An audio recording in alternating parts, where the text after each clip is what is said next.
Good evening to you all. So my topic this evening is unlocking your personal magic.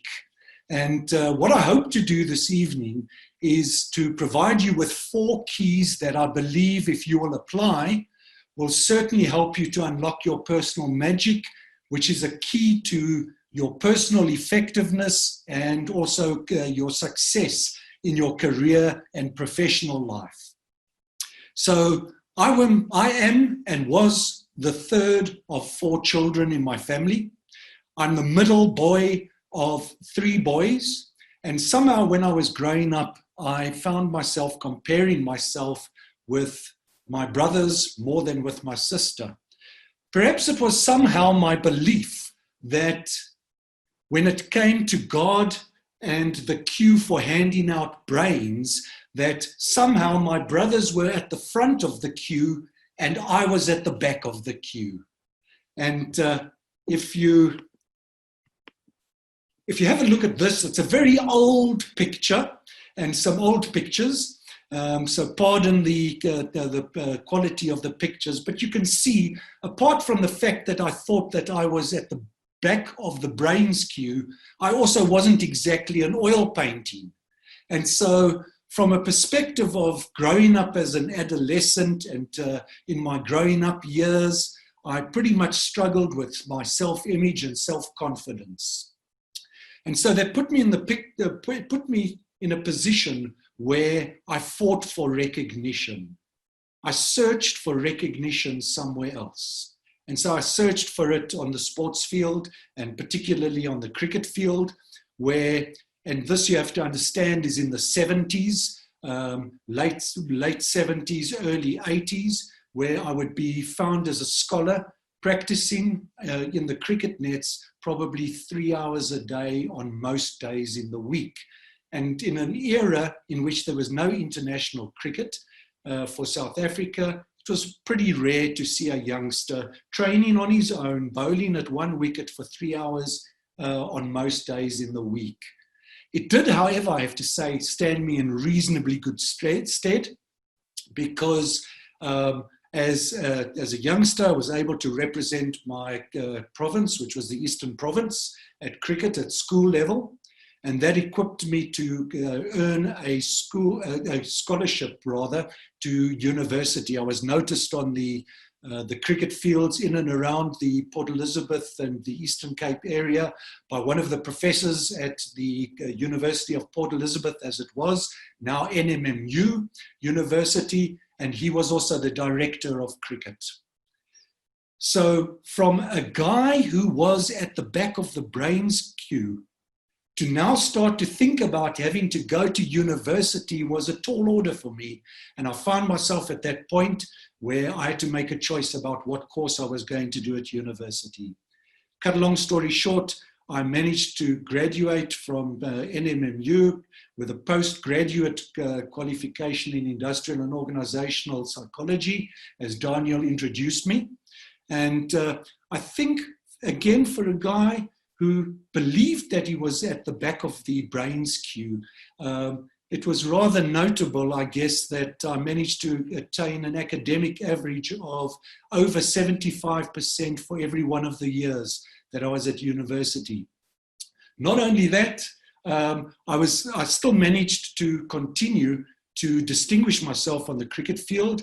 I continued to represent Eastern Province at cricket level, South African universities, and the South African under-23 side as well.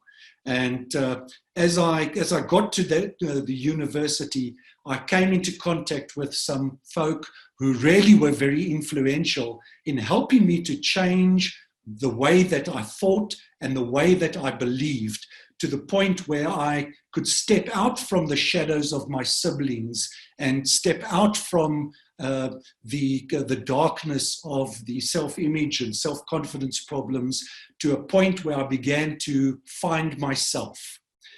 So as it was at that particular time, it was the time of national conscription. I went from university into the Defence Force, where I was able to, again, continue. It was an ideal opportunity to do not much else than try to duck the parade grounds and inspections and all sorts of things. And I always had an excuse that I was off to go and train at any of the local cricket fields.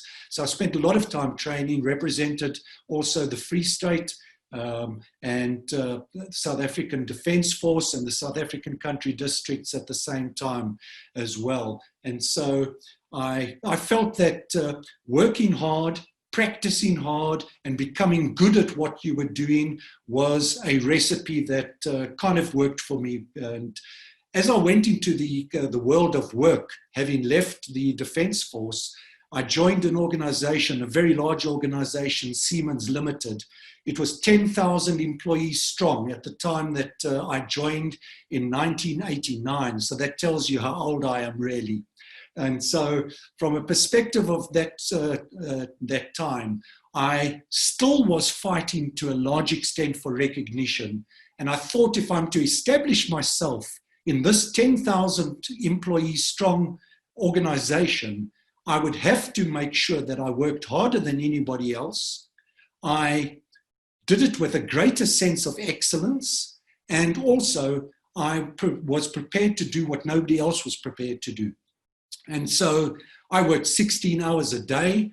I met up with another of the people that I would classify as being a significant influence in my life, Michel Panigel. And Michel, believe it or not, he was the guy that really was willing to break policies and procedures in order to see that I was promoted, looked after, taken care of, because he appreciated the effort as my manager and appreciated the contribution that he had seen from my desk. And so it was that I really became one of the youngest managers at Siemens Limited. It was rare in that very bureaucratic organization with rigid policies about how many hoops you had to jump through to become promoted, that I would indeed be promoted to the extent that I was. And so I became one of the managers at an age under 30. I think it was 26 or so. And I'd always occupied a senior HR role for the organization. But because I wanted to do what nobody else stuck their hand up to do, and because of the effort that I put in and contribution I made, I took on roles other than the HR role, typically the employee relations role, as well as the training role. And so it just fed into the 16-hour work days that I was executing. I left the corporate world and set up my own human resources and employee relations consultancy. And interestingly enough, the name of the consultancy, Pretty Much People, came from somebody who challenged me and said to me, listen, man, you've got a real rubbish elevator pitch. So what on earth are you going to do? And I said to him, I said, I don't know what I'm going to do, but it's pretty much about people. And I decided that was the name of the company. And so it was that I plowed myself heart and soul into the organization, working 16 hours every day, trying to develop a market, trying to deliver the work that I had for the clients that I had, doing statutory reporting and so forth and so on, and doing the normal things that a single employee organization does at the early stages of its lifespan. I continued to work to that kind of rate, and I'm fast forwarding now to 2012. It was a day I'd had the organization for some 6 years, And it was a year in which I was doing a really large project for NIS in South Africa together with my team. And I hadn't had much time to exercise. And as a competitive sportsman, I'd always exercised and always made a point of exercising, but I hadn't done so. And so I dropped my son. It was a Saturday morning. I dropped my son at his school to go for a music ensemble practice. And I said to him, I'd catch him back at the car. I was just going to go for a run while he was practicing. After about 800 meters of having set off down this run, I knew I was in trouble. My legs felt like I was carrying tree trunks. I continued to run, believing that, look, it's just the lack of training. It'll be okay. I continued to run, and by kilometer 1.5 into a 6-kilometer run, I noticed that my heart rate was absolutely manic. It was out of control. I couldn't breathe. The world went this mustardy color in front of me, and then, clack, my own personal load shedding. I collapsed. I don't know how long I lay there. It was a Saturday morning, reasonably early on a Saturday morning, in a side street in the east of Pretoria in front of a church. I eventually came to, and the breathing had eased slightly. The heart rate was still very high. And I can remember distinctly thinking to myself and looking up and seeing the church as I looked to my right. I thought, well, if I should collapse again, at least I'm going to have to only wait 24 hours before somebody picks me up and puts me into an ambulance or puts me into a hearse, whichever comes first. And I then thought to myself, I've got to get to the school to collect my son. What do? I decided I was going to try and run again. That didn't work at all well. The heart rate spiraled out of control, and I decided that I'm going to have to walk the remaining kilometers. I can assure you it's the longest 4 kilometers I've had to walk. I would walk a few paces and stop, try and get the breathing in order, try to get the heart rate down again.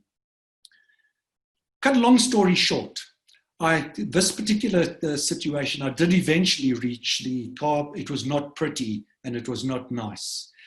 I searched in many different fields of medicine to find out what had happened.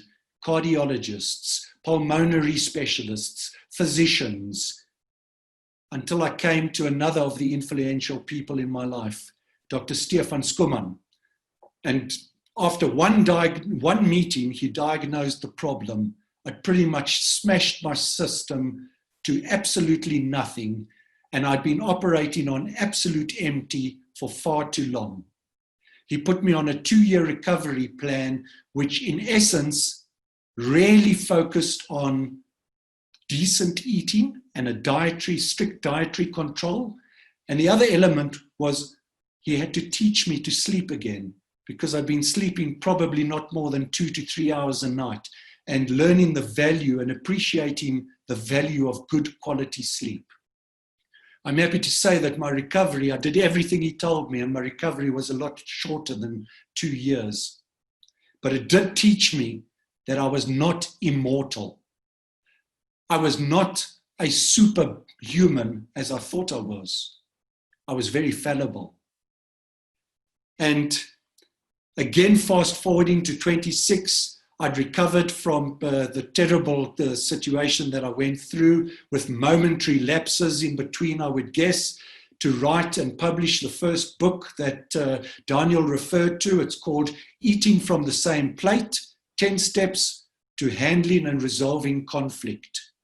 And I think what I'll do, Daniel, is the first person, Lorraine, who logged on to the call, can have a free copy of my book. You provide me the contact details, and I'll provide her with a free copy of the book to read.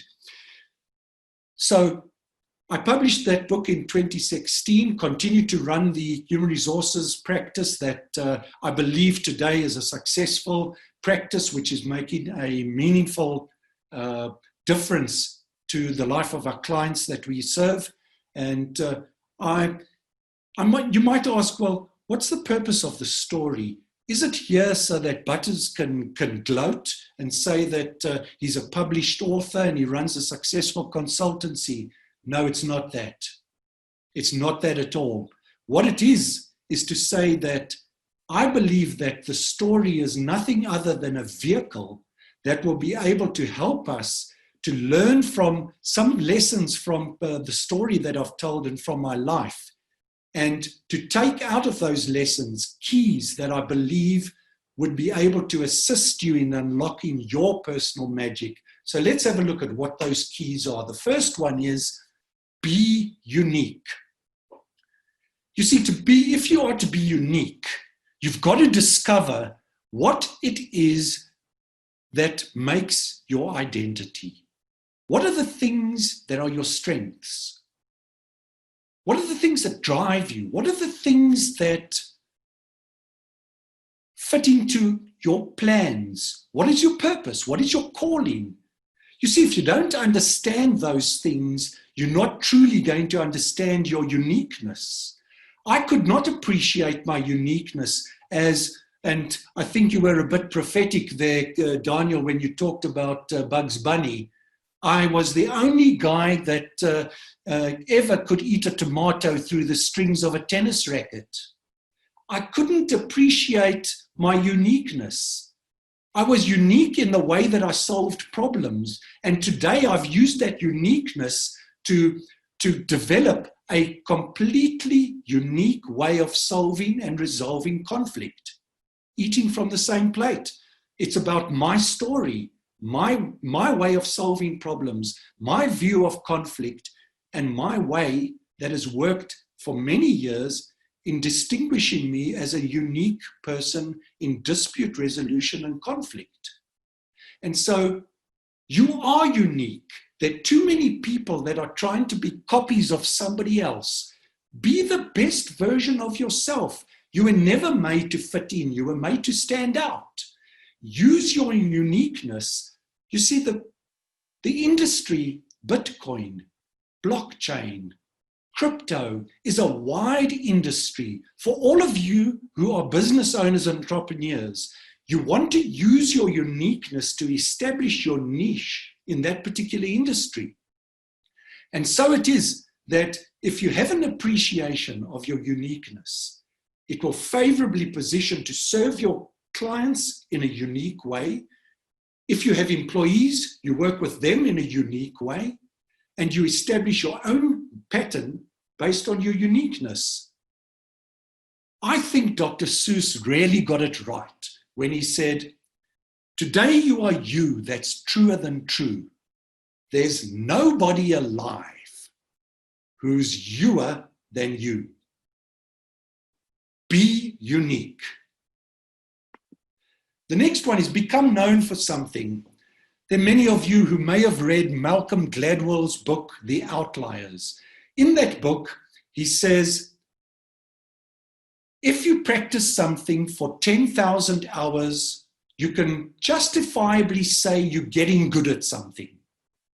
So I calculated based on a 40-hour work week, if my mathematics is right, that would equate to very close to 5 years. 5 years of doing the same thing, practicing it from every particular angle, and becoming good at it. I'd like to share with you 2 examples that I believe represent this credo of becoming known for something. The Beatles. For many of you on this particular call, it might well be before your time, but John Lennon and Paul McCartney established the Beatles in 1957, came together as 2 Brits. Between 1960 and 62, they'd done 172 hours of time on stage. By this time, obviously, the Ringo Starrs and the others had begun to join them, and they'd made a determined effort to become really good at their craft. by 1964, which coincidentally was the time that this British band took British music and invaded the United States music scene and revolutionized the United States music scene completely. By 1964, they'd done 1,200 live performances, more than most musicians of that time and that era would do in their complete life. Amazing. They'd become good at what they'd done. They'd set out to become good at their craft, and they'd become really good. And the rest is history. They became a worldwide sensation. Bill Gates, another example. In his high school years, he'd spent far in excess of 10,000 hours as a high school learner in programming and coding. What he would do at night is he'd slip out and escape through his bedroom window and race down to the local university, where either he would receive mentorship and tuition in some aspect of programming or coding, or he would take on a project in that area and contribute to the university project. Absolutely amazing for such a young guy. And again, becoming founder of Microsoft, one of the most important and largest IT organizations worldwide. There's no doubt that he would have done that with building the kind of base and becoming known already as a youngster as a programming and coding guru. It's hardly any surprise that he would establish the world's largest IT house. You see, what you've got to do is you have to understand your identity and what you can uniquely contribute and become good at, so that you can use that to benefit your organization, to make yourself, put yourself in a position where you can become more successful. And it's all about reputability and reputation, which I believe should really be your magic and the currency that you deal in day to day as entrepreneurs in this particular industry. The next one is practice good health. And here I really want to sort of just drop a seed and say that the key to longevity, both at a personal level and at a career level, is most definitely good health.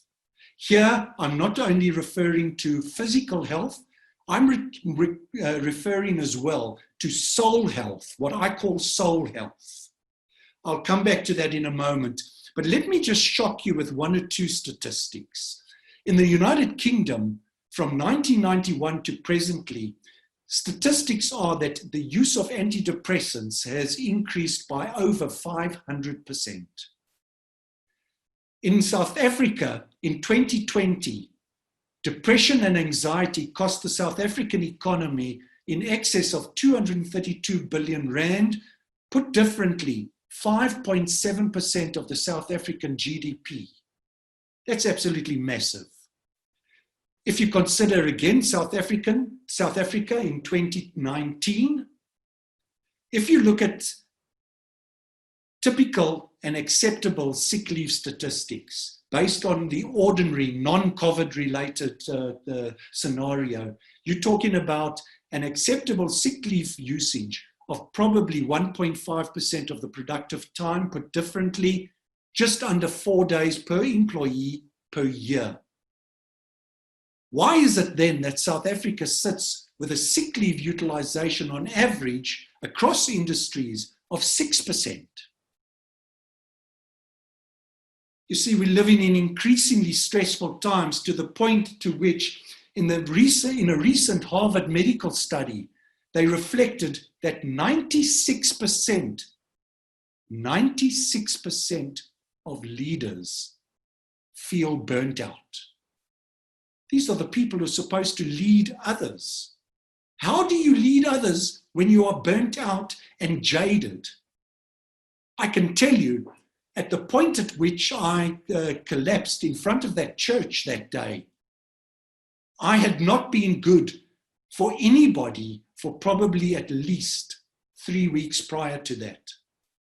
I'd realized as I was climbing the stairs of the CCMA many times, I'd have to walk up the stairs. I wondered what was wrong, but I didn't attend to it. And I thought to myself, this is ridiculous. How come can't I get air after climbing 2 flights of stairs? These were the signs that I ignored. And I'm saying to you that the key to longevity is looking after your physical health, but your soul health as well. That means looking after what you put into your body, physically through food, and making sure that you exercise regularly. And also, in terms of your soul health, who is it that you surround company with? Do you surround yourself with company of people who don't see anything good in anything?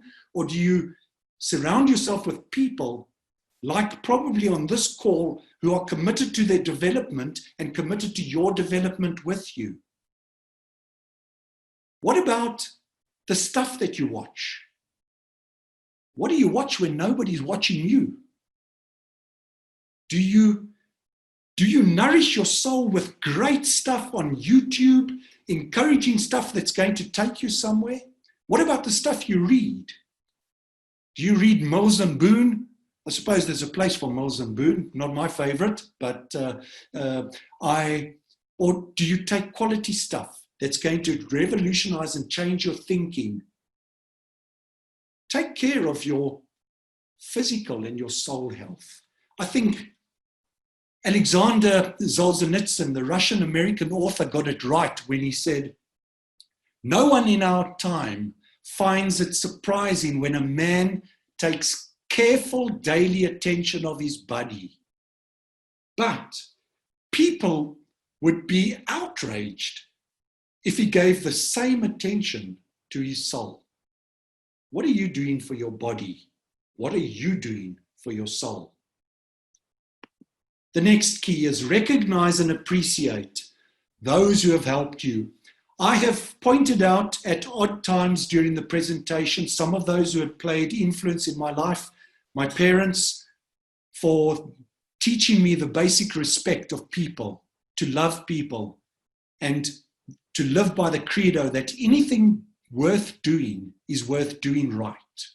Professor Koti Gravier, that professor who spotted me on a tiny cricket field in Uitenhage near Port Elizabeth and offered me the bursary and the scholarship to go to university because he believed in my talent and my ability as a cricketer.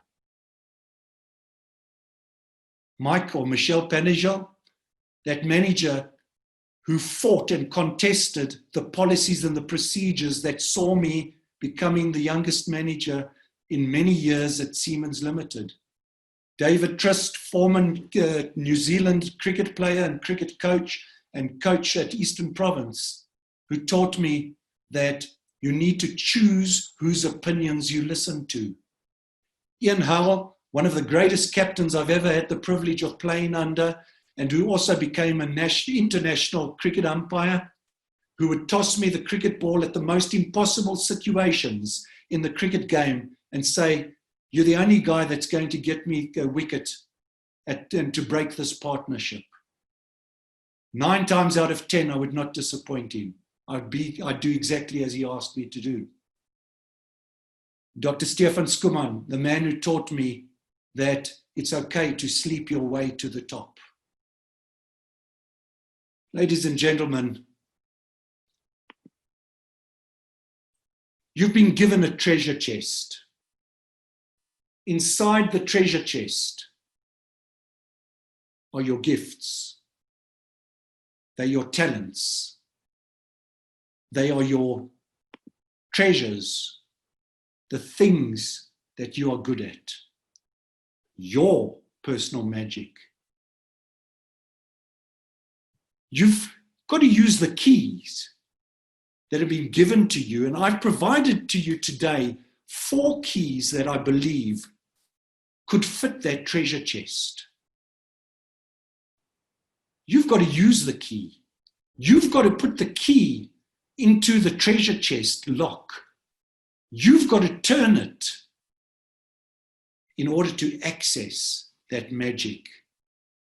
I know today that if you will access and you'll dare to turn the key, click, it's going to open up to you a world which is more fun, more fulfilling, that's going to lead you to greater personal effectiveness, and that will help you to experience more business success and success professionally. Because truly, if you want to achieve that status and you want to get to that place, you have to unlock your personal magic. Thank you so much.